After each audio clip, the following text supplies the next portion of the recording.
দেখেন এই যে হালিম খান, হালিমে এরা কিন্তু এই ধরনের বট দেয় না, এই ধরনের পাঞ্জিগুলা যেটাকে বট বলে, হ্যাঁ ওটা মিক্স করে তারপরে বিক্রি করে আর কি। এটা কিন্তু আপনার খাইতে অনেক টেস্ট, কিন্তু দেখতে কিন্তু বিশ্রী লাগে। হ্যাঁ দেখেন অনেক ধরনের এগুলো কি, এগুলো হচ্ছে এক ধরনের ক্রিমি।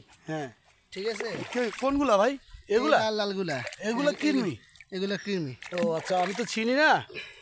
এগুলো আসলে পরিষ্কারের ক্ষেত্রে অনেকে কিন্তু বললে আসে না, ঠিক আছে, অবহেলা করে, অবহেলা করে, কিন্তু এগুলো অবহেলার কিছু না। হ্যাঁ এগুলো আমাদের পেটেও আছে, সাইজে একটু ছোট। হ্যাঁ, এগুলোকে অবহেলা করার কোনো কাজ নাই, কারণ এগুলোই আপনার খাবারকে হজম করে থাকে। ঠিক আছে, আমরা কি যখন কৃমির ট্যাবলেট খাই এগুলোর জন্য খাই? জি জি, এগুলো যখন বড় হয়ে যায় তখন আমরা কৃমির ওষুধ খাই।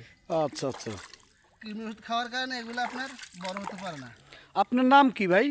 ভাই আমার নাম আনিসুল ইসলাম, আমার বাড়ি কুমিল্লা, লাকসাম মনোরগঞ্জ, হ্যাঁ লালচাঁদপুর ইউনিয়ন, হ্যাঁ, মেহেলদারপুর গ্রাম, বাড়ি হাজিবাড়ি। হ্যাঁ, ঠিক আছে, যা হোক, আপনি তো অনেক সুন্দর কাজ জানেন এগুলার।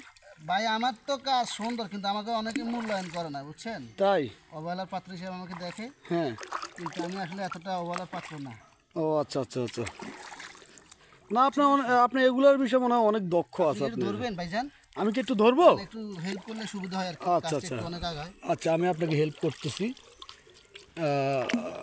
এই দেখেন, প্রিয় দর্শক ভাই, এগুলা হলো ভট বলে, গরুর ভট, করার কিছু নাই, উজুরি বলা হয়। আমার কাকা উনি এগুলো পরিষ্কার করতেছে, আসলে আমি লাইভ করতেছি তো এই কারণে ওই কাকারে ভাই বলে ফেলেছি, বুঝছেন? আপনারা মাইন্ড করেন না। খোদা হাফেজ, আল্লাহ হাফেজ। আর আপনারা যে দোকানে যে ভটগুলা খান, আসলে এগুলো অরিজিনাল ভট না, খেতে গেলে বুঝতে পারবেন। এই কোরবানে যারা এগুলা খাবেন তারা বুঝতে পারবেন আসলে কতটুকু ডিফারেন্স থাকে। আপনি কিছু বলবেন? জি না, হয়তো বলার দরকার না, আমি এখন কাজে ব্যস্ত আছি। আচ্ছা আচ্ছা, ঠিক আছে, ওকে, থ্যাংক ইউ, ওকে।